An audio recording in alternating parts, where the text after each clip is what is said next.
Biasanya senang di tempat genangan air yang bersih.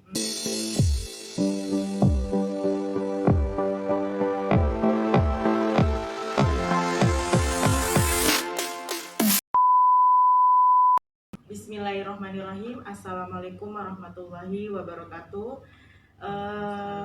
Kembali lagi kita hati lover semua. Apa kabar hari ini? Semoga dalam keadaan sehat walafiat ya. Hari ini kita berjumpa lagi di acara Bincang Asik, yaitu Bisik, di acara podcast Puskesmas Grogol. Oke, hari ini kita bersama dengan Bu Fadilah sebagai pemegang program P2BB ya Bu. Ya. Dan hari ini juga kesempatan ini kita akan membahas tentang waspada demam berdarah. Karena sekarang di musim penghujan ini ya Bu ya. Mungkin sudah mulai bermunculan kasus-kasus demam berdarah ya Bu. Laporan kasus sudah mulai banyak. Ya, laporan kasus sudah mulai banyak ya. Sebelumnya boleh tadi kan perkenalan nih, memperkenalkan diri sebagai narasumber Bu Fadilah, silakan. Baik, mungkin perkenalan dulu. Saya Fadilah, saya pengelola program P2BB ya, penyakit berbasis binatang. Salah satunya untuk menangani masalah demam berdarah. Ya, selain beliau ini sebagai pemegang program P2BB di Puskesmas Grogol, juga Bu Fadilah pemegang program jiwa ya Bu. Ya. Luar biasa pokoknya. Baik, langsung aja kita akan membahas tentang apa sih demam berdarah itu, penyebabnya seperti apa, terus faktornya apa yang membawa penyakit itu, terus gejalanya seperti apa, akan dikupas tuntas oleh Bu Fadilah. Baik Bu, langsung saja gimana?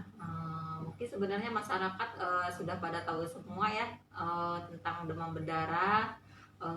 Saya mengingatkan lagi kalau demam berdarah itu suatu penyakit yang ditandai dengan gejala demam ya, rata-rata demam, ada bintik-bintik merah, mual, muntah gitu, yang disebabkan oleh nyamuk Aedes aegypti.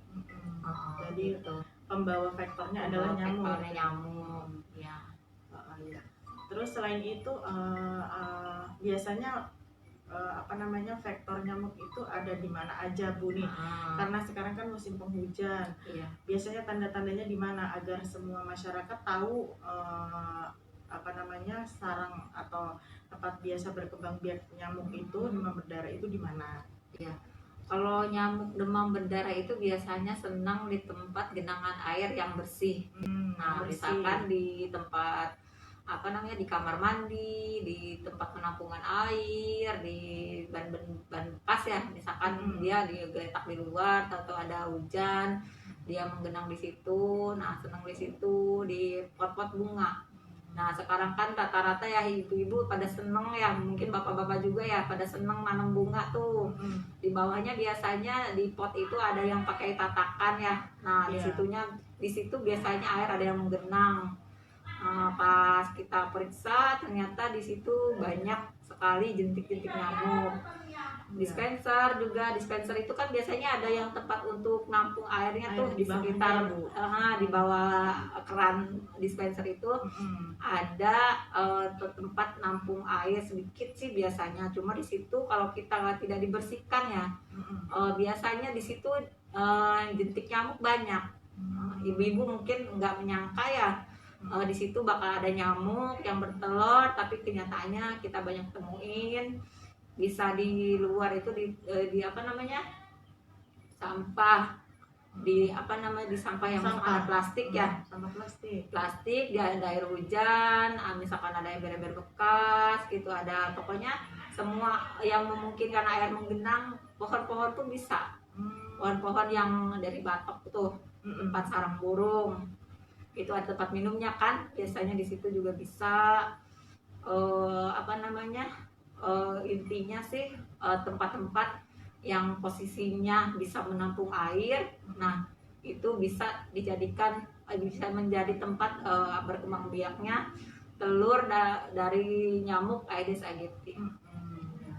Oh ya, ternyata healthy lover semua mungkin ada yang belum tahu nih, bahkan kan itu tempat-tempatnya yang tak terduga ya Bu. Iya, yang tak Padahal terduga. itu sepele, ternyata di situ tempat perkembangbiakannya, dan dia juga berkembang biak di air yang jernih ya Bu. Ya, di air yang jernih, air bersih. Dia nggak seneng di tempat-tempat yang kotor. Iya. Terus saat ini untuk wilayah Kecamatan Grogol Ibu, Ya, kasus demam berdarah sudah ada berapa? untuk tahun 2021 kemarin ada 18, tahun 2020 kemarin ada 36, ada penurunan. Untuk bulan Januari ini sudah banyak laporan untuk kasus DBD di semua wilayah, bisa mencapai ada 4 orang gitu, 4-5 orang gitu. Kemarin yang apa namanya, yang sudah melaporkan belum tentu DBD juga, tapi diindikasi kemungkinan DBD karena ada penurunan trombosit juga sudah banyak. Makanya dihimbau untuk melakukan PSN masyarakat. Iya. Apa tuh Bu PSN? Kan kebanyakan masyarakat itu setelah ada kasus masyarakat yang paling diinginkan itu selalu bilangnya di pikiran mereka itu fogging. Padahal yang lebih efektif itu menurut Bu Fadila itu apa gitu pencegahannya? Kalau untuk pencegahan dari demam berdarah yang paling efektif itu PSN ya. PSN itu pemberantasan sarang nyamuk ya dengan 3M+. PSN itu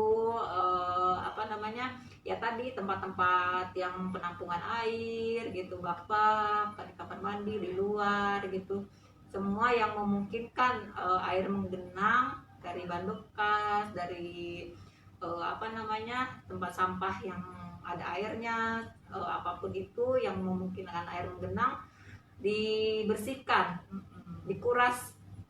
Dengan 3M, menguras, menutup, mengubur atau mendaur ulang. Ya, tempat-tempat yang memungkinkan yang sudah nggak dipakai gitu misalkan, lebih baik ditengkurapin kalau nggak dikubur gitu, atau didaur ulang, dibikin keterampilan apa aja. Nah, itu lebih bermanfaat. Kalau plusnya kalau misalkan plusnya itu untuk pencegah gigitan bisa dengan memakai